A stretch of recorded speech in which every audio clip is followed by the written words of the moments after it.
আমন্ত্রণ সবাইকে স্বাগত জানাচ্ছি ব্যবসা বাণিজ্য আর অর্থনীতির খবর নিয়ে নিউজ 24 এর নিয়মিত আয়োজন বিজনেস আওয়ারে। শনি থেকে বৃহস্পতিবার দুপুর 1টায় প্রচারিত হচ্ছে এই অনুষ্ঠান। আয়োজনে থাকছে দেশ বিদেশের ব্যবসা বাণিজ্যের সবশেষ খবর এবং খবরের বিশ্লেষণ, এছাড়াও আছে মুদ্রা বাজার এবং শেয়ার বাজারের খবর। পুরো সময় জুড়ে আপনাদের সাথে আছি আমি হোসাইন শাহাদাত। ভারত পাকিস্তান যুদ্ধের জেরে ধস নেমেছে দেশের পুঁজিবাজারে। ঢাকা স্টক এক্সচেঞ্জে গতকাল প্রথম 5 মিনিটে সূচক পড়েছে 50 পয়েন্ট, দিন শেষে হারিয়েছে 149 পয়েন্ট।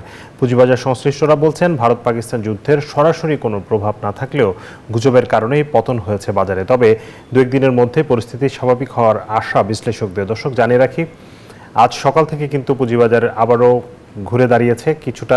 গতকালের যে বড় পতন, সেখান থেকে কিন্তু আবারও একটি ইতিবাচক ধারায় ফিরেছে আমরা দেখতে পাচ্ছি। আমরা প্রতিবেদনটা দেখে আসি। দক্ষিণ এশিয়ার দুই চির প্রতিদ্বন্দ্বী ভারত ও পাকিস্তান সারা বছর কথার লড়াই চললেও এবার সম্মুখ যুদ্ধ। পেহেলগাম হামলার জের ধরে পাল্টাপাল্টি সংঘাতে জড়িয়েছে দুদেশ। এই যুদ্ধ কতটা ভয়াবহ হবে তা সময়ই বলে দেবে। তবে যুদ্ধের তাৎক্ষণিক প্রভাব হাজার মাইল দূরের বাংলাদেশের পুঁজিবাজারে।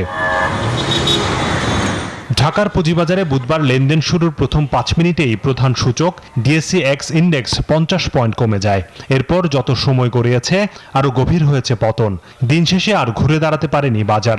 149 পয়েন্ট কমে সূচকের পরিমাণ দাঁড়িয়েছে 4802 পয়েন্ট। 400 কোম্পানির মধ্যে দর হারিয়েছে 385টি। বাংলাদেশে ধস নামলেও বড় উত্থান হয়েছে মুম্বাই পুঁজিবাজারে।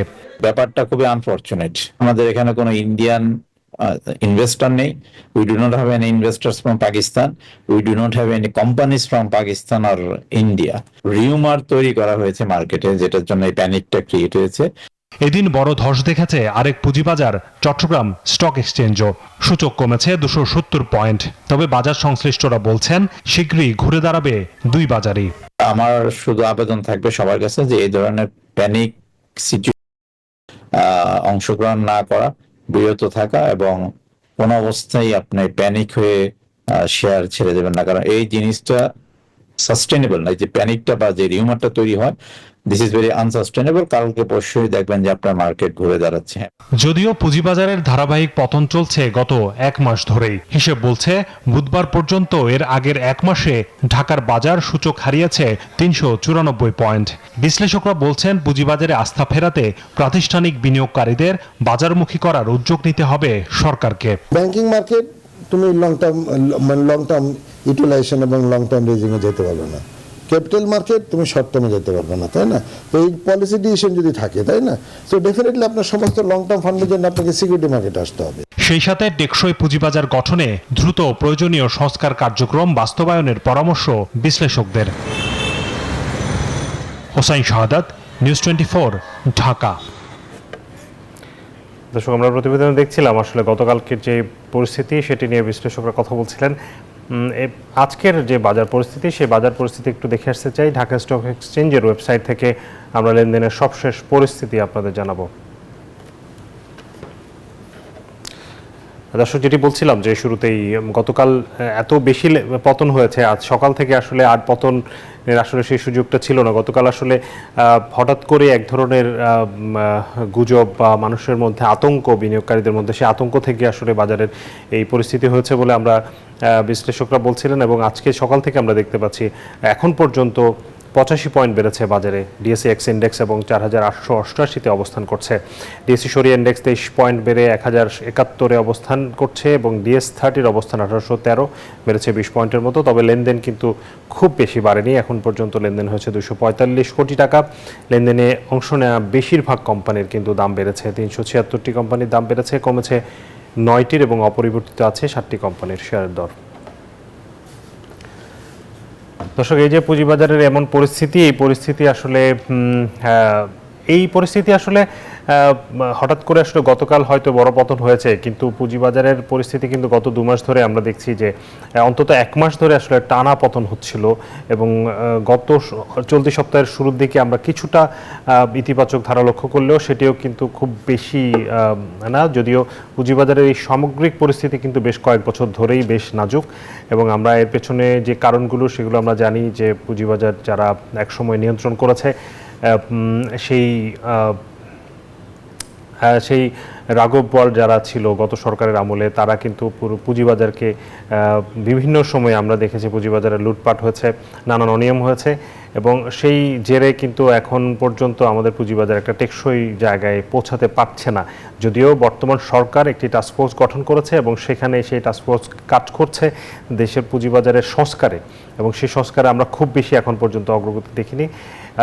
সামনের দিনে আসলে কী হবে? বাজেট আসছে, আমরা জানি যে প্রধান উপদেষ্টা আগামী 11 তারিখে পুঁজিবাজার নিয়ে একটি সব পক্ষকে নিয়ে বসার একটি সভা ডেকেছেন। সেখানে আসলে কি আলোচনা হয়, কি পদক্ষেপগুলো আসে, আমরা সেটি দেখার অপেক্ষায় থাকব। এই সব বিষয় নিয়ে আমরা আজকে আলোচনা করতে চাই। আমাদের সাথে দুজন অতিথি যুক্ত হচ্ছেন। একজন এরই মধ্যে যুক্ত হয়েছেন ডিএসসি ব্রোকার্স অ্যাসোসিয়েশনের senior vice president Mohammad Saifuddin, তিনি যুক্ত হয়েছেন আমাদের সাথে। আমরা শাহ মোহাম্মদ মহিনুদ্দিন, ওনাকেও আমরা পেয়েছি, পুঁজিবাজার বিশ্লেষক। আমরা দুজনকে স্বাগত জানাচ্ছি বিজনেস আওয়ারে। আমি শুরুতেই জনাব সাইফুদ্দিন আপনার কাছে জানতে চাই যে আসলে পুঁজিবাজার এখনকার যে পরিস্থিতি, সেই পরিস্থিতির জন্য আসলে দায়টা আপনি কাকে দিবেন? আমরা যদিও জানি, তারপর ছোট করে আপনার কাছ থেকে জানতে চাই, এবং এই বিষয়টা এত বছর মানে আমরা কেন এত দীর্ঘ বছরেও বাংলাদেশের অর্থনীতির বয়স আজকে 55 বছর, আমরা কেন একটি টেকসই পুঁজিবাজারের দিকে যেতে পারি নাই? জি, ধন্যবাদ।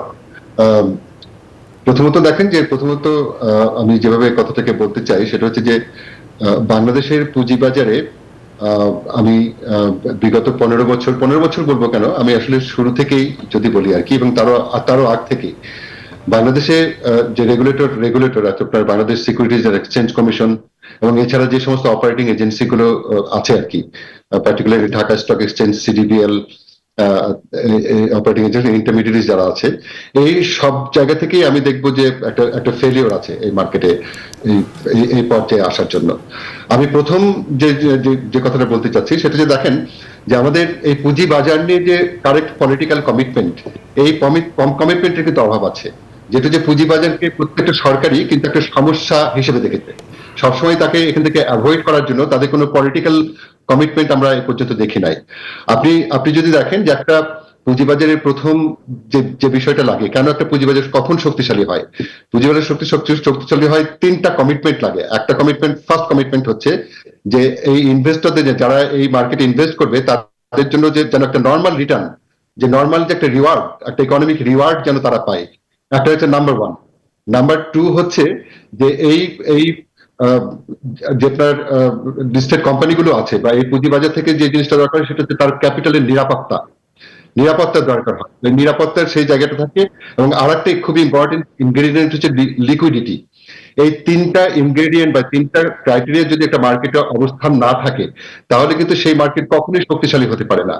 তো আমরা এবার আসি যদি বিচার করি এই জিনিসটাকে, যদি আমি যদি এটাকে যদি ঠিকমতো বিচার করা হয়, তাহলে দেখেন বাংলাদেশের রেগুলেটরের প্রথম কমিটমেন্টটা হওয়া উচিত কি, যে সেই সমস্ত কোম্পানিগুলো এই মার্কেটে আসা উচিত যারা মোস্ট প্রোডাক্টিভ রিসোর্সেস, যারা মোস্ট কন্ট্রিবিউটিং কোম্পানি আর কি এই বাংলাদেশে আছে, সেই সমস্ত কোম্পানি কিন্তু বাংলাদেশে কিন্তু লিস্টেড হয়নি, খুবই কম সেখানে।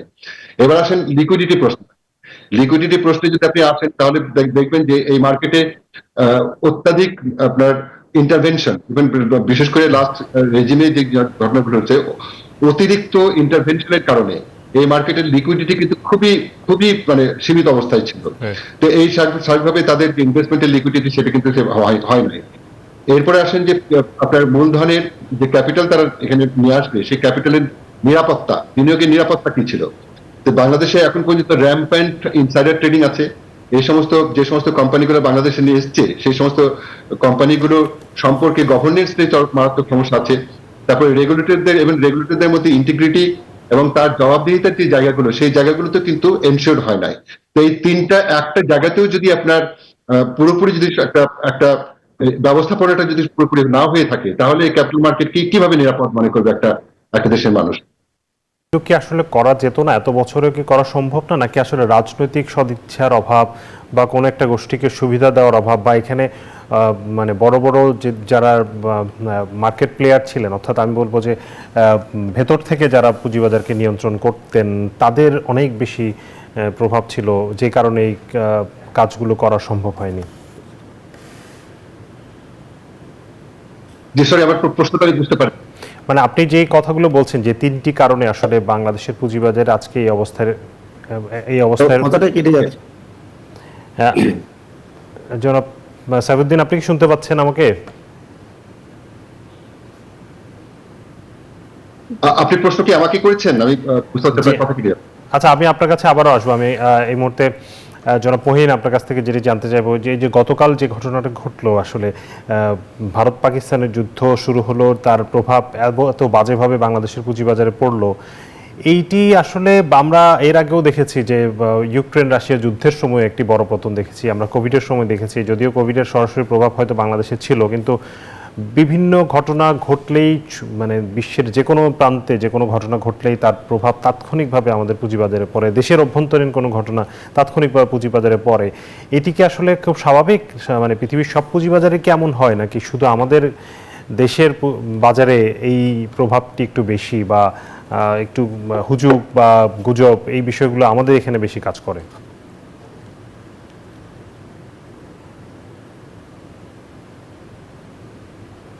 জনাব মহিন, আপনি কি শুনতে পাচ্ছেন আমাকে? জি, আসলে ধন্যবাদ।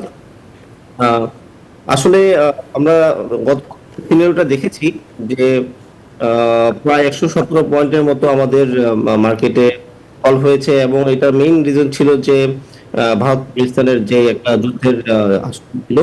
তবে আজকে বাজার পুরাটি ঘুরে দাঁড়িয়েছে। এর কারণ হচ্ছে যে আসলে আমরা দেখেছি পাকিস্তানের ক্ষেত্রে তেমন কোনো স্টেপ নেওয়া হয় নাই।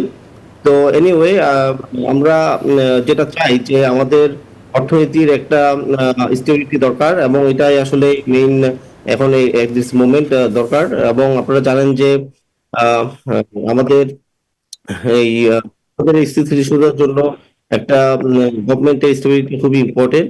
আমরা জানি নেক্সট রোববারে একটা মিটিং হওয়ার কথা, যে এখানে প্রধান উপদেষ্টা থাকবে, এবং সেখানে আপনার বিএসসি চেয়ারম্যান এবং আরো অর্থ উপদেষ্টা থাকবেন। তো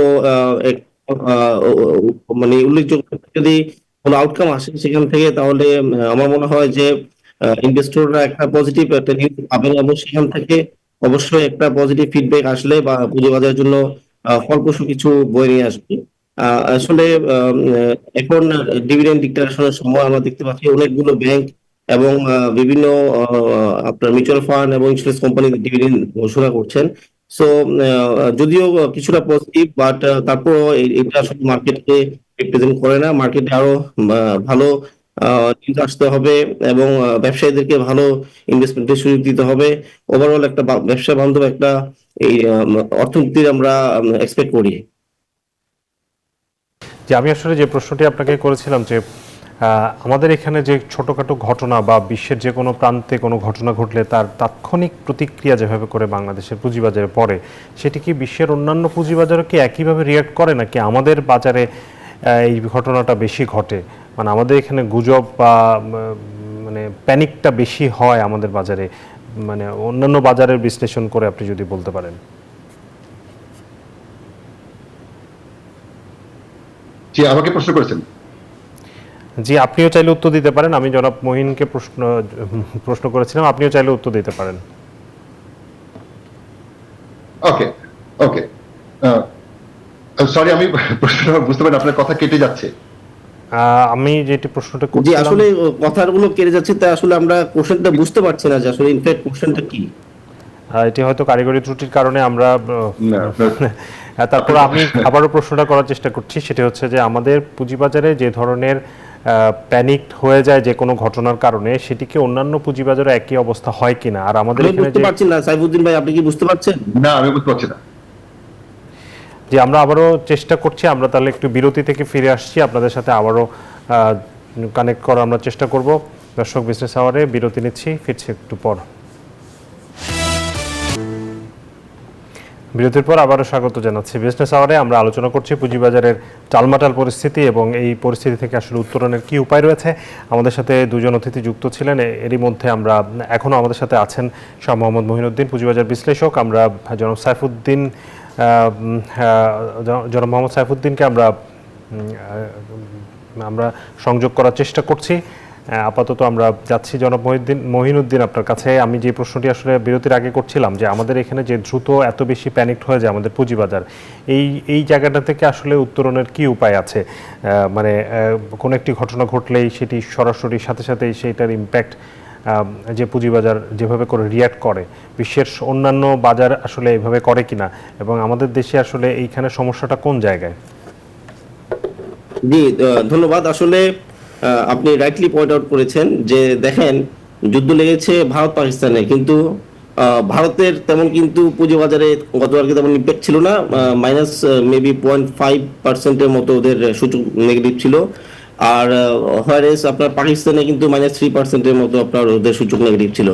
কিন্তু ভারত এবং পাকিস্তানের মধ্যে যুদ্ধ হয়েছে, বাট বাংলাদেশের শেয়ার মার্কেট কিন্তু 117 পয়েন্ট পড়ে গেল। সো দিস ইজ সারপ্রাইজিংলি আসলে উইয়ার্ড। ইনফ্যাক্ট যেটা হয়েছে যে বাংলাদেশের আমাদের যে ক্ষুদ্র বিনিয়োগকারী তারা আসলে আরেকটু চিন্তা ভাবনা করে ইনভেস্ট করাটা উচিত। আসলে অ্যাওয়ারনেসটা একটু গ্রো করতে হবে। আর দেখেন, গতকালকে কিন্তু যেভাবে মার্কেট ফল করেছে, আজকে কিন্তু ঠিক সেভাবে আবার মার্কেট কিন্তু গেইন করেছে। 400 শেয়ারের মধ্যে আমি দেখলাম যে 360টার উপরে শেয়ার আপনার পজিটিভ প্রাইস রাইজ হয়েছে, এবং অন দ্য আদার হ্যান্ড কিছু 15-20টার মতো আনচেঞ্জ, এবং 10টার মতো আপনার প্রাইস ডিক্রিজের অবস্থা আছে। সো এখন যেটা আমরা বলবো যে আমাদের অ্যাওয়ারনেসটা গ্রো করতে হবে, এবং এই সাথে কেন আমাদের পুঁজিবাজারে যে ইনভেস্টররা তারা কেন প্যানিক হয়ে যায়, এই কারণ হচ্ছে দেখেন আমাদের বাজারে কিন্তু প্রচুর রিউমার ইনভলভ। সো একটা মার্কেট যখন আপনার ইনএফিশিয়েন্টলি রান করে, তখন কিন্তু আপনি দেখবেন যে প্রচুর রিউমার এবং ভুয়া নিউজ আপনার আশেপাশে ছড়িয়ে থাকবে, এবং মানুষ ওগুলোকে পিক করবে, এবং ওগুলোর শুনেই কিন্তু সে উইদাউট অ্যানালাইসিস সে ইনভেস্ট করবে অথবা একটা শেয়ার সেল করে দিবে। সো এই জন্য আমাদের ইনভেস্টরদের অ্যাওয়ারনেসটা দরকার, প্লাস হচ্ছে যারা ইনসাইডার ইনফরমেশন নিয়ে ডিল করেন তাদেরকে গভর্নমেন্ট সাইড থেকে পানিশমেন্ট দেওয়া উচিত, কারণ ইনসাইডার ট্রেডিং তো আমরা জানি যেটা নিষিদ্ধ এবং আইনগতভাবে এটা নিষিদ্ধ করা আছে। সো যারা এইগুলোকে ম্যানিপুলেট করে, সেখানেও গভর্নমেন্টের উচিত এবং বিএসইসি উচিত এখানে একটু স্ট্রিক্টলি মানে অ্যাকশন নেওয়া। প্লাস হচ্ছে আমরা এক্সপেক্ট করবো যে বিএসসি যেন ওরা ঘন ঘন পলিসি চেঞ্জ না করে, ওরা কনসিস্টেন্টলি পলিসি অ্যাপ্লাই করে, এবং যেটা ক্ষুদ্র বিনিয়োগকারীদের জন্য ভালো হবে এরকম পলিসি নেয়। আপনি একটা জিনিস দেখবেন যে আমাদের মার্কেট কিন্তু completely dependent on total market capitalization. যদি আমরা চিন্তা করি, সেখানে ব্যাংকিংটা একটু বেশি, এবং হাই এন্ডের হাই ভ্যালুর শেয়ার কিন্তু খুবই কম। সো আমাদের কিন্তু এখনো স্কোপ আছে যে পুঁজিবাজারে অনেক ভালো ভালো কোম্পানি বাংলাদেশে আছে যারা ব্যবসা করছে বাট পুঁজিবাজারে আসে নাই, তাদেরকে ইনভাইট করা, যে পুঁজিবাজারের যে ভালো পয়েন্টগুলো সেগুলো আমরা হাইলাইট করতে পারি, তাদেরকে অ্যাট্রাক্ট করতে পারি। ডেইলি 400 থেকে 450 আপনার শেয়ারে ট্রেড হয়, এটা আসলে খুব ভালো না। একটা মার্কেটে কিন্তু আপনার ডেইলি 2000 কোটি টাকার উপরে ট্রানজেকশন হওয়া উচিত, যেখানে আমাদের 300 থেকে 400 কোটি টাকার বেশি আপনার ট্রেডিং হয় না। সো এই জন্য ওভারঅল বিএসইসি কেও আগে আসতে হবে। আমাদের যারা ইনস্টিটিউশনাল ইনভেস্টর তাদেরকেও কিন্তু এখানে অনেক কাজ করার আছে। ইনস্টিটিউশনাল ইনভেস্টর তারা কিন্তু ভালো অ্যানালাইসিস করেন। আপনি দেখবেন যে এখন মিউচুয়াল ফান্ডগুলো খুব ভালো করছে, ওদের শেয়ারের প্রাইসও বাড়ছে, এবং এই বছর আমি বিশ্বাস করি যে ওরা ভালো ডিভিডেন্ড দিবে। ব্যাংকগুলো দেখেন আপনি এবছর রেকর্ড পরিমাণ প্রফিট করেছে। আমাদের ব্র্যাক ব্যাংক 15 কোটি টাকার উপরে প্রফিট করেছে, সিটি ব্যাংক আপনার 23 কোটি টাকার উপর প্রফিট করেছে। So which is a good sign. তার মানে গত বছর কিন্তু আপনি দেখবেন যে রিয়েল বিজনেসম্যান যারা ম্যানুফ্যাকচারিং ট্রেডিং এ ইনভলভ, তারা কিন্তু অত ব্যবসা করতে পারে না যেটা আপনার ব্যাংকাররা করতে পেরেছে, অথবা ইনভেস্টমেন্ট ব্যাংকিং অথবা মিউচুয়াল ফান্ডরা করতে পেরেছে। তার কারণ হচ্ছে তারা কিন্তু প্রফেশনাল দিয়ে আপনার এই মার্কেটটাকে ওরা অ্যানালিসিস করে, এবং ওরা সেভাবে ইনভেস্টমেন্টে যায়, যেটা আসলে অন্যান্য সেক্টরে হয় না। সো এই জন্য আমরা বলবো যে আসলে সবকিছু প্রফেশনাল ডিল করা উচিত। প্রফেশনাল লোকজনকে সেখানে ইনভলভ করা উচিত, এবং তাদের অ্যানালিসিস শুনেই ইনভেস্টমেন্টে যাওয়া উচিত, এবং রিউমারের ভিত্তিতে কোনো ইনভেস্টমেন্টে না যে প্রপার অ্যানালাইসিস এবং মার্কেট সম্পর্কে আন্ডারস্ট্যান্ডিং নিয়েই তারপর ইনভেস্টমেন্টে যাওয়া উচিত। ধন্যবাদ। সামনে মানে আগামী রোববার যে প্রধান উপদেষ্টার যে বৈঠক ডেকেছেন পুঁজিবাজার নিয়ে, উনি প্রথমবারের মতো আসলে বড় আকারে পুঁজিবাজার নিয়ে সবার সাথে কথা বলার জন্য দেখেছেন। নিশ্চয়ই ওনার একটা চিন্তার জায়গা রয়েছে এই পুঁজিবাজার নিয়ে, নিশ্চয়ই তিনি চিন্তা করছেন।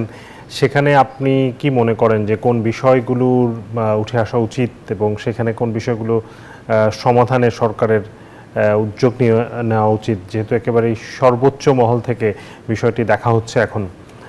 কি আশা করছেন এই বৈঠক থেকে কেমন ফল আসতে পারে? জি, থ্যাংক ইউ সো মাচ। আসলে এই মিটিংটা আমি বলবো যে খুব দেরিতে হয়েছে, বাট ইংরেজিতে একটা কথা বলে যে বেটার লেট দ্যান নেভার। দেরি হলেও যেহেতু হয়েছে আমরা এটাকেই আশানুরূপ মনে করব। সো এখানে যেই জিনিসগুলো আসলে আসা উচিত সেটা হচ্ছে যে ইনভেস্টরদের জন্য সবচেয়ে বড় এবং মেইন যেই ইম্পর্টেন্ট ইস্যু সেটা হচ্ছে যে একটা কনসিস্টেন্ট পলিসি।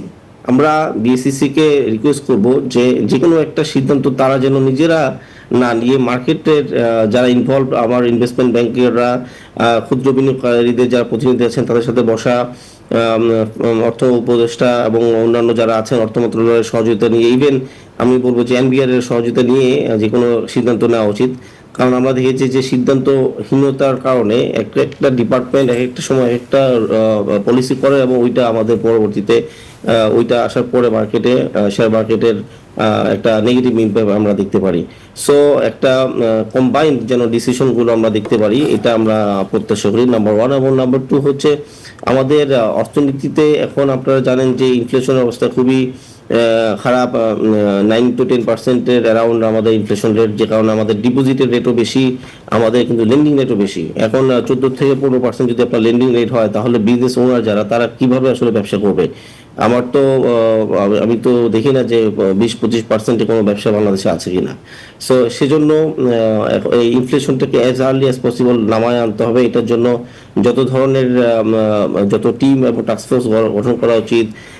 ইন্টারমিডিয়েটস যারা আছে মার্কেটে, আপনি জানেন যে যত বেশি ইন্টারমিডিয়েটস ইনভলভ তত কিন্তু দ্রব্যমূল্যের দাম বাড়ে। সেটা নিয়ে কাজ করা উচিত। আমাদের ফরেন কারেন্সি রিজার্ভের অবস্থা খুব খারাপ ছিল, আলহামদুলিল্লাহ আমরা গ্রোস রিজার্ভ এখন আমাদের $27-28 billion. So which is a good sign. আমরা সরকারকে কাজ করতে হবে যে আরো যেন এই ফরেন কারেন্সি রিজার্ভটা আমরা আরো বাড়াইতে পারি, তাহলে আমাদের যে ডলারের কারণে যে আমাদের প্রাইসিংটা বেড়ে যাচ্ছে, সো সেটা কমবে এবং সেটা কমলে ওভারঅল আমাদের কিন্তু ইকোনমিতে একটা আস্থা ফিরে আসবে। আর এছাড়াও আমাদের যেটা কাজ করতে হবে যে ক্ষুদ্র বিনিয়োগকারীদের নিয়ে কাজ করতে হবে। ক্ষুদ্র বিনিয়োগকারীদেরকে আরো বেশি অ্যাওয়ার করতে হবে যে আসলে জেনে বুঝে ইনভেস্ট করতে হবে। কারো কথায় বা কোনো রিউমারে কথা বা কান না শুনে তারা যেন নিজেরা নিজেদের অ্যানালাইসিস করে ইনভেস্টমেন্টে যায়, সেটা দিয়ে খেয়াল রাখতে হবে। ওভারঅল আমরা চাই যে আসলে কালেকটিভ একটা যেন ডিসিশন আমরা ওই মিটিং থেকে আমরা দেখতে চাই। সামনের বাজেটে কি আপনি পুঁজিবাজারের যে এনলিস্টেড কোম্পানিগুলো আছে তাদের জন্য কর্পোরেট ট্যাক্স কমানোর প্রয়োজন আছে বলে মনে করেন, যাদেরকে আরো বেশি যাতে অন্যরাও যাতে পুঁজিবাজারে প্রাতিষ্ঠানিক বিনিয়োগকারীদেরকে আরো বেশি আনা যায়? জি, অবশ্যই এটা মনে করি। এবং আপনি জেনে খুশি হবেন যে আমাদের এনবিআর এর যে চেয়ারম্যান আব্দুর রহমান ভাই, উনি কিন্তু অলরেডি ঘোষণা দিয়েছেন যে এবারের বাজেট হবে ব্যবসায়ী বান্ধব এবং ব্যবসায়ীরা সর্বোচ্চ ব্যবসায়ীরা বিভিন্ন চেম্বার অফ কমার্স আপনারা জানেন অনেক রিকমেন্ডেশন দিয়েছেন এবং উনি বলেছেন যে অনেক চেম্বার অফ কমার্স যেসব রিকমেন্ডেশন দিয়েছেন উনি চেষ্টা করেছেন ওনার লেভেল থেকে এবছরে ওটা অ্যাকোমোডেট করার। সো আমরা এক্সপেক্ট করব যে উনি সেগুলো করবেন। বাট আমি একটা পয়েন্ট হাইলাইট করব যে যেটা এনবিআর থেকে বারবার বলছেন যে ট্যাক্স হলিডে, অথবা আমরা জানি যে বিভিন্ন ইকোনমিক জোন অথবা ইপিসিতে ইনভেস্ট করলে বিভিন্ন ধরনের ট্যাক্স বেনিফিট পাওয়া যায়। সো এটা রিমুভ করার একটা ইয়ে শুনতে পাচ্ছি, বাট এই জায়গাটা আমি একটু দ্বিমত করবো যে দেখেন একটা দেশের কিন্তু আমাদের এখন অর্থনীতির যে অবস্থা, যে আমাদের কিন্তু প্রচুর আনএমপ্লয়মেন্ট ক্রিয়েট হয়ে আছে, দ্রব্যমূল্যের অবস্থা খারাপ, মানুষের কাছে তেমন ইনকাম নাই আপনার। সো এই সব সিচুয়েশনের ক্ষেত্রে কিন্তু আপনাকে প্রচুর এফডিআই অ্যাট্রাক্ট করতে হবে। এফডিআই অ্যাট্রাক্ট করলে কি হবে, নতুন ইনভেস্টমেন্ট আসবে, নতুন ইনভেস্টমেন্ট আসলে কি হবে, আপনার এমপ্লয়মেন্ট জেনারেট হবে। এমপ্লয়মেন্ট জেনারেট হলে কিন্তু অনেকগুলো ফ্যামিলি সেটার উপর ডিপেন্ডেন্ট করে তার অর্থ, তার পারিবারিক খরচ কিন্তু সে চালাইতে পারবে। সো এই জন্য এখন এফডিআইটা আমার মনে হয় আরো 5-7 বছর 10 বছর এটা কন্টিনিউ করা উচিত এবং যতদিন না বাংলাদেশের অর্থনীতি স্টেবল হয় ততদিন এফডিআই পার্সপেক্টিভে ট্যাক্স বেনিফিটগুলো এনবিআর এর কন্টিনিউ করা উচিত। অনেক ধন্যবাদ শাহ মোহাম্মদ মহিনুদ্দিন আমাদেরকে সময় দেওয়ার জন্য।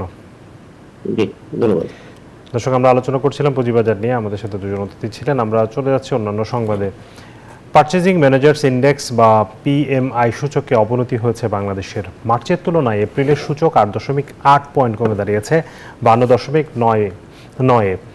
বৃহস্পতিবার এক প্রেস বিজ্ঞপ্তিতে তথ্য জানিয়েছে মেট্রোপলিটন চেম্বার অফ কমার্স। প্রতিবেদনে বলা হয়েছে, উৎপাদন, নির্মাণ এবং পরিষেবা খাতগুলোর পিএমআই রিডিং সবচেয়ে ধীরগতিতে বেড়েছে।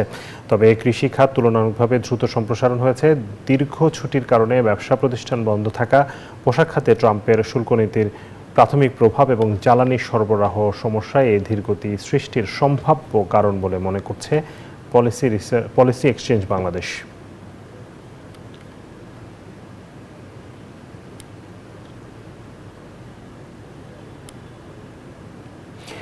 পরিবেশ বান্ধব প্রযুক্তি ও টেকসই উন্নয়নকে সামনে রেখে রাজধানীর আগারগাঁওয়ের চীন মৈত্রী সম্মেলন কেন্দ্রে শুরু হয়েছে 3 দিন ব্যাপী আন্তর্জাতিক প্রদর্শনী 14তম Bangladesh infrastructure innovation and development expo.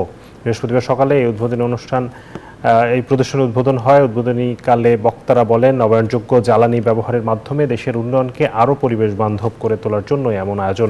এ ধরনের প্রদর্শনী প্রযুক্তিগত সক্ষমতা এবং আন্তর্জাতিক সহযোগিতার পথ প্রশস্ত করবে। এই প্রযুক্তি মেলা আজ থেকে আগামী 10 মে পর্যন্ত প্রতিদিন সকাল 10টা থেকে রাত 8টা পর্যন্ত দর্শনার্থীর জন্য উন্মুক্ত থাকবে।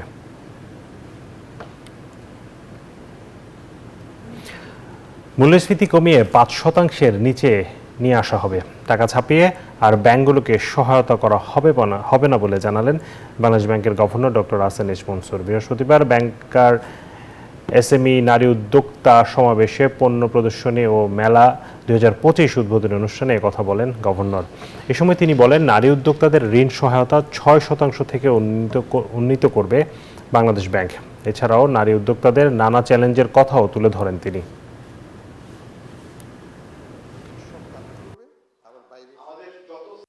আমি মনে করি যে এসএমই ক্ষেত্রে যে মেইন চ্যালেঞ্জ, বিশেষ করে নারীদের ক্ষেত্রে তো অবশ্যই, সেটা হচ্ছে টেকনিক্যাল ক্যাপাসিটি, অর্থাৎ ফাইন্যান্সিয়াল নলেজটা একটা বিজনেস চালানোর জন্য যে ফাইন্যান্সিয়াল ম্যানেজমেন্টের দরকার হয়, যে ধরনের এক্সপেন্ডিচার ম্যানেজমেন্টের দরকার হয়, এইগুলো সম্পর্কে জানা, বোঝা এবং কার্যকরভাবে সেটাকে প্রয়োগ করা, এটা একটা বড় চ্যালেঞ্জ। দর্শক, বাংলা একাডেমি প্রাঙ্গণে কথা বলছিলেন ডক্টর হাসান এইচ মনসুর। সেখানে চলছে ব্যাংকার এসএমই নারী উদ্যোক্তা সমাবেশ, পণ্য প্রদর্শনী ও মেলা 2025। সেখানে আছেন সহকর্মী মিনা ফেরদৌস। আমরা তার কাছ থেকে জানবো মেলার বিস্তারিত।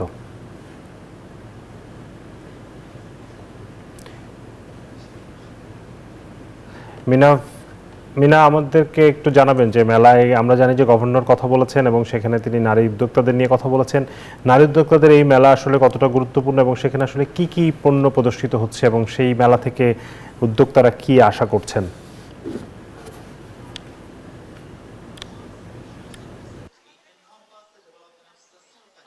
ধন্যবাদ শাহাদাত আপনাকে। যেমনটি বলছিলেন, বাংলা একাডেমি প্রাঙ্গণে কিন্তু ব্যাংকিং, নারী উদ্যোক্তা, এসএমই মেলা চলছে। 4 দিন ব্যাপী এই মেলা চলবে।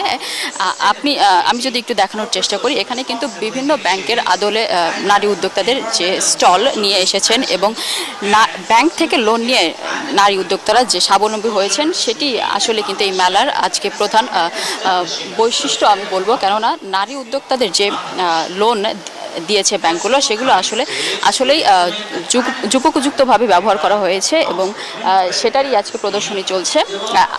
এছাড়া বাংলাদেশ ব্যাংকের তত্ত্বাবধানে যে মেলাটি হচ্ছে, ব্যাংক এসএমই নারী উদ্যোক্তা 2025, এই মেলাটিতে কিন্তু দেশের বিভিন্ন স্পট থেকে নারীরা এসেছেন এবং তাদের পণ্য প্রদর্শনী করছেন। এখন দেখতে পাচ্ছেন যে স্টলটি, এখানে কিন্তু আসলে হাতের এবং পাহাড়ি যেসব পণ্য এবং কারু পণ্য এবং পোশাক রয়েছেন, সেগুলো নিয়ে আসলে উপস্থিত হয়েছেন নারী উদ্যোক্তারা।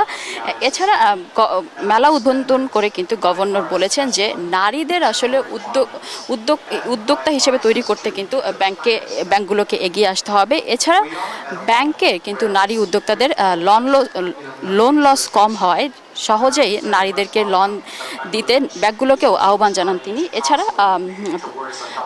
এছাড়া নারীরা কিন্তু বিভিন্ন পণ্য এছাড়া কারুপণ্য নিয়ে এসেছেন। এছাড়া আমি যদি একটু বলিয়ে রাখতে চাই, গভর্নর কিন্তু বলেছেন যে টাকা ছাপিয়ে আর ব্যাংকগুলোকে সাহায্য করা হবে না। এছাড়া মুদ্রাস্ফীতি কমাতে কিন্তু আসলে বাংলাদেশ ব্যাংক কাজ করছে। সেই সাথে হচ্ছে নারী উদ্যোক্তাদের এখন মাত্র 6% লোন দেওয়া হয়। তাই নারী উদ্যোক্তা তৈরি করতে ব্যাংকগুলোকে 6 থেকে বাড়িয়ে আরও লোন প্রবাহ বাড়াতে আহ্বান জানিয়েছেন গভর্নর। এছাড়া আমি যদি বলে রাখি, নারী উদ্যোক্তাদের কিন্তু এসএমই খাত বাংলাদেশের মাত্র 100 কোটি টাকা নিয়ে শুরু করেছিল যাত্রা। এখন সেই এসএমই খাত 3000 কোটি টাকায় পৌঁছে গিয়েছে বলে জানান এসএমই খাতের পরিচালক। এই ছিল আমার কাছে মেলা থেকে সর্বশেষ। বিনা, আপনাকে ধন্যবাদ। ব্যাংকার এসএমই নারী উদ্যোক্তা সমাবেশ, পণ্য প্রদর্শনী ও মেলা খবর জানাচ্ছিলেন সহকর্মী মিনা ফেরদৌস।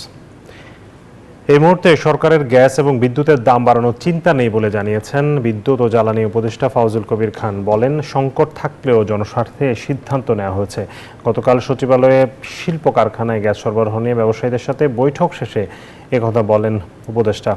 তিনি জানান, দেশীয় গ্যাসের উৎপাদন বাড়াতে এলএনজি আমদানির সিদ্ধান্ত নেওয়া হয়েছে। শিল্প কারখানার জন্য মে থেকে আগস্ট পর্যন্ত এই সময়ে 4 কার্গো এলএনজি আমদানি করা হবে। গ্যাসের জন্য এবছর 50টি কূপ খনন করা হবে ও আগামী বছর 100টি কূপ খনন করার কথা বলেন তিনি। সেখান থেকে 500 MMCF গ্যাস উৎপাদনের আশা করা হচ্ছে বলেও জানান উপদেষ্টা। বরাদ্দ 250 MMCFD বাড়বে এবং এই বরাদ্দ প্রদানের ক্ষেত্রে আমরা এই যেগুলো শিল্প এলাকা সেগুলোকে আমরা ওনাদের সঙ্গে আমাদের যে সবকিছু কিন্তু আমরা একমত হয়েছে যে আমরা একসঙ্গে করবো কাজগুলো। ওই শিল্প এলাকাগুলো ওনারা চিহ্নিত করে দিবেন এবং সেগুলোতে আমরা সরবরাহ বাড়াবো এবং এগুলো কনস্ট্যান্টলি মনিটরিং করবো। 3756 কোটি 20 লাখ টাকা ব্যয় সম্বলিত 9টি নতুন প্রকল্প অনুমোদন করেছে জাতীয় অর্থনৈতিক পরিষদ একনেক। বুধবার পরিকল্পনা কমিশন চত্বরে এনএসসি সম্মেলন কক্ষে অনুষ্ঠিত একনেক সভায় অনুমোদন দেওয়া হয়। সভায় সভাপতিত্ব করেন প্রধান উপদেষ্টা ও একনেক চেয়ারপারসন ডক্টর মোহাম্মদ ইউনুস। 9টি প্রকল্পের মধ্যে সরকারি অর্থায়নে 2798 কোটি 19 লাখ টাকা, প্রকল্প ঋণ 812 কোটি এবং নিজস্ব অর্থায়ন থেকে 145 কোটি টাকা দেওয়া হবে। সর্বশেষে পরিকল্পনা উপদেষ্টা এসব তথ্য জানান। প্রকল্পগুলোতে যাতে অনিয়ম না হয়, দুর্নীতি না হয়, সেটার জন্য কিন্তু প্রকল্প তৈরির প্রক্রিয়া থেকে শুরু করে বাস্তবায়নের শেষ হওয়া পর্যন্ত নজরদারি রাখতেই হবে। এটা তো মন্ত্রণালয়েরই দায়িত্ব, কিন্তু আমাদের পরিকল্পনা মন্ত্রণালয়ের অধীনে আছে একটা বাস্তবায়ন, মূল্যায়ন ও পরিবীক্ষণ। তো এটাকে অনেক জোরদার করতে চাই। ভারত পাকিস্তান যুদ্ধাবস্থার প্রভাব পড়বে বাংলাদেশের বাণিজ্য অর্থনীতিতে। বিশেষ করে ভারতের সাথে সীমান্তবর্তী এলাকাগুলোয় স্থানীয় ব্যবসা যেমন কমে আসবে, তেমনি আকাশ এবং সমুদ্র পথে নিষেধাজ্ঞায় খরচ বাড়াবে পণ্য পরিবহনে। এমন পরিস্থিতিতে পাক ভারত দ্বন্দ্ব অবসানে সার্ক মহাসচিবের দায়িত্বে থাকা বাংলাদেশকে দক্ষিণ এশিয়ার অন্যান্য দেশের সহযোগিতা নিয়ে এগিয়ে যেতে হবে। ব্যবসায়ী এবং অর্থনীতিবিদদের এসব মতামত দেখে নেব মোরসালিন হক জোনায়েদের প্রতিবেদনে।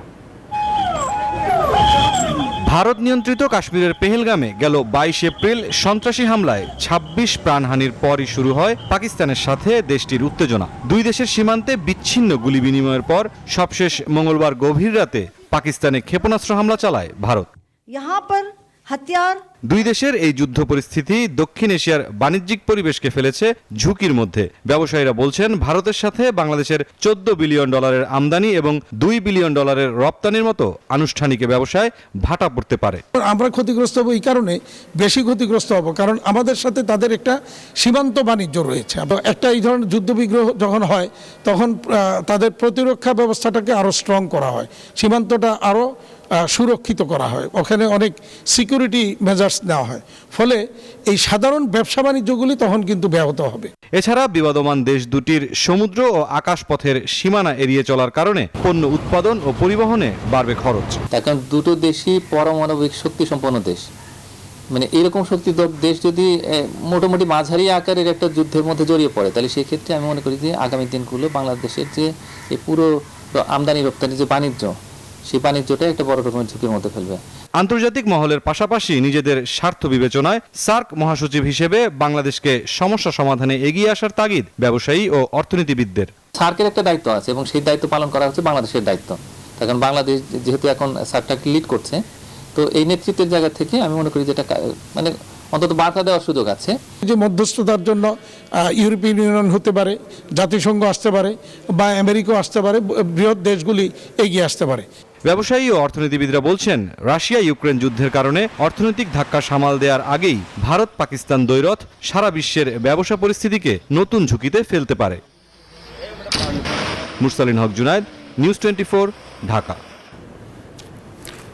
দর্শক, চট্টগ্রামে বিনিয়োগ বিষয়ক এক সেমিনারে বক্তব্য রাখছেন বিডা এবং বেজার নির্বাহী চেয়ারম্যান। আমরা তার বক্তব্যে চলে যাচ্ছি সরাসরি। চট্টগ্রামের অ্যাকচুয়ালি মেনশন আছে, আমি দেখলাম যে একজন Chinese traveller 7th century, there is a line quoted from him, so I'm just reading it out. It says sleeping beauty rising from mist and water. So Chittagong আসলে অনেক দিন ধরেই, বাংলাদেশ তো আমরা বেশি নতুন না, 50 বছর বয়স, কিন্তু চট্টগ্রাম একটা শহর হিসেবে, পোর্ট হিসেবে, ইনফ্যাক্ট টলোমির ম্যাপে এশিয়ার যে ম্যাপ প্রথম, I think it's in 2nd century, তখনকার ম্যাপেও চট্টগ্রাম বন্দরের কথা বলা আছে। So it's a very well known and established fact, Chittagong port and Chittagong as a city was always very very important. তো সেটা তো তার মানে চিটাগং সবসময় স্পেশাল ছিল, কিন্তু আমাদের জন্য আসলে চিটাগং আরও এক্সট্রা স্পেশাল কেন? কারণ হচ্ছে যে আমরা যেই লং টার্ম ভিশনটা নিয়ে কথা বলেছি, আপনারা দেখেছেন যে বিনিয়োগ সম্মেলনে আমরা বাংলাদেশকে নিয়ে একটা অ্যাম্বিশনের কথা বলেছি। আমরা বাংলাদেশকে যেরকম জায়গায় দেখতে চাই, বললেন যে as a factory for the world, manufacturing hub হিসাবে আমরা বাংলাদেশকে দেখতে চাই। তো সেটা দেখতে হলে সেই পুরো মাস্টার প্ল্যানটার বা যে ব্লু প্রিন্ট বা অ্যাম্বিশন, এই পুরাটার যে সেন্টার পিস বা আমরা যদি কোহিনূর বলি, সেটা আসলে চিটাগং। বিকজ চিটাগংকে যদি আমরা ঠিকভাবে দাঁড় করাতে না পারি, তাহলে এই পুরো প্ল্যানটা কোনোভাবেই কাজ করবে।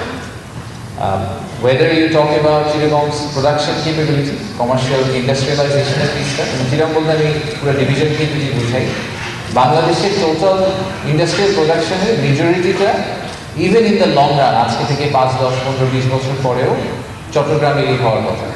এবং সেই সাথে যেহেতু জিওগ্রাফিক্যালি চট্টগ্রাম আমাদের বাংলাদেশের ম্যাপের জিওগ্রাফিক বেনিফিটটা পায়, যে চট্টগ্রামের সাথে যে কোনোভাবেই সি কানেক্টিভিটি বলেন, যে কোনো ধরনের কানেক্টিভিটি বলেন, it's strategically very well located.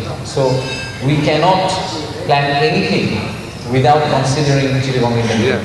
So geographically যদি আমরা Chittagong একটা corner, but from a commercial and strategic and economic point of view, this city and this division has to be the centerpiece for our economic development. তো কেন আমরা মনে করছি যে এটা এখন খুব ইম্পর্টেন্ট? একটা হচ্ছে যে দেখেন, আমাদের সবসময় আমরা যে মানে বাংলাদেশের গল্পটা বলি, যে একটা ছোট্ট ফ্যাক্ট আছে, ফ্যাক্টটা খুবই স্ট্রং এবং খুবই পাওয়ারফুল একটা ফ্যাক্ট। সেটা হচ্ছে বাংলাদেশের শতকরা 50%, অলমোস্ট 50% পপুলেশনের বয়স মাত্র 25 বছর, 25 বছরের নিচে তাদের বয়স। সো পৃথিবীর এরকম খুব কম দেশ আছে এই মুহূর্তে। এইবার আমরা শুনছি যে আগামী ইলেকশনে প্রায় almost 45% voters will be new voters. So এরকম ইলেকশন লাস্ট কবে পৃথিবীতে কোনো দেশে হয়েছে যেখানে অলমোস্ট অর্ধেক ভোটার হচ্ছে নতুন voter? That's very rare. So আমাদের পপুলেশনটা একটা ইউনিক টাইমের ভিতর দিয়ে যাচ্ছে। আগামী 10, 15, 20 বছর আমরা যদি তাদেরকে ঠিকভাবে কর্মসংস্থান, তাদের নিজেদের ব্যবসার ব্যবস্থা করে দিতে পারি, তাহলে দেশ একদিকে যাবে। আর যদি করতে না। দর্শক, আমরা ছিলাম চট্টগ্রামে, সেখানে বিনিয়োগ সেমিনারে কথা বলছিলেন বিডা এবং বেজার নির্বাহী চেয়ারম্যান চৌধুরী আশিক মাহমুদ বিন হারুন। আমরা এই মুহূর্তে চলে যাচ্ছি বিরতিতে, ফিরছি একটু পর, সাথে থাকুন। স্বাগত আরো একবার, দেখছেন বিজনেস আওয়ার। এবার জানাবো জনপদের শিল্প ও বাণিজ্যের খবর।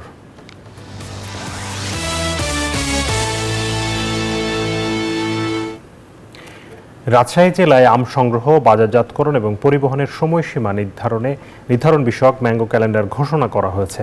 কৃষকের কাছ থেকে পরিপক্ক আম ভোক্তার হাতে পৌঁছে দিতে প্রতি বছর এই ক্যালেন্ডারের ঘোষণা করা হয়। এই সূচি অনুযায়ী আগামী 15 মে থেকে শুরু হবে আম সংগ্রহ। তবে তা আরও এক সপ্তাহ পেছানোর পক্ষে ফল গবেষকরা। মতিউর মুর্তজা তথ্য এবং ছবিতে ডেস্ক রিপোর্ট। রাজশাহী জেলায় এবছর গুটি আম পাড়ার মধ্য দিয়ে আম বাজারজাতকরণ শুরু হবে 15 মে। পর্যায়ক্রমে গোপালভোগ, রানী পছন্দ, হিমসাগর, আম্রপালি এবং সবশেষ আশিনা আম পাড়ার মধ্য দিয়ে বাজারজাতকরণ শেষ হবে। তবে 12 মাসি কাটিমন ও বাড়ি আম 11 সারা বছর সংগ্রহ, বাজারজাতকরণ ও পরিবহন করা যাবে। ম্যাঙ্গো ক্যালেন্ডার অনুযায়ী নির্ধারিত সময়ের আগে আম পারলে আইনানুগ ব্যবস্থা নেবে প্রশাসন।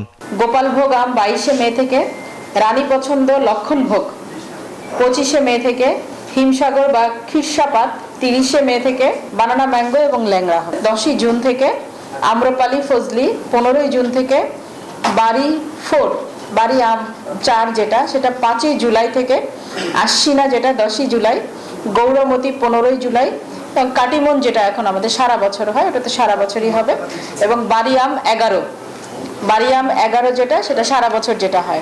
আমরা যে ক্যালেন্ডার ঘোষণা করেছি জেলা প্রশাসনের সহযোগিতায়, এটি যদি আসলে তার নির্ধারিত সময়ের আগেই যদি কেউ যদি অপরিপক্ক আম যদি হারভেস্ট করে তার বিরুদ্ধে জেলা প্রশাসন, উপজেলা প্রশাসনের সহযোগিতায় অবশ্যই আইনগত ব্যবস্থা গ্রহণ করা হবে।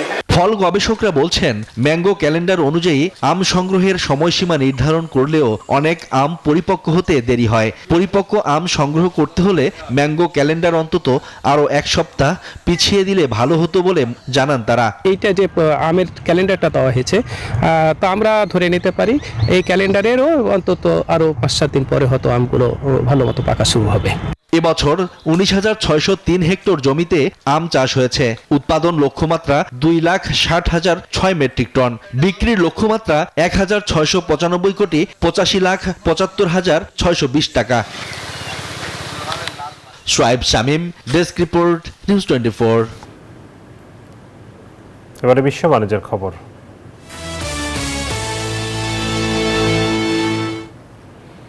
এবার জাপানের গাড়ি প্রস্তুতকারক সংস্থা মিৎসুবিশি মোটরসের জন্য ইলেকট্রিক গাড়ি তৈরি করতে চলেছে অ্যাপেলের আইফোন প্রস্তুতকারক সংস্থা ফক্সকন। বৃহস্পতিবার বিবিসি জানিয়েছে, চুক্তি অনুসারে তাইওয়ানে ফক্সকনের একটি যৌথ উদ্যোগ ফক্সট্রন মিৎসুবিশির জন্য গাড়ি ডিজাইন এবং তৈরি করবে। আগামী বছরের শেষ নাগাদ এই নতুন মডেল বাজারে আসতে পারে এমনটাই আশা করছে প্রতিষ্ঠানটি।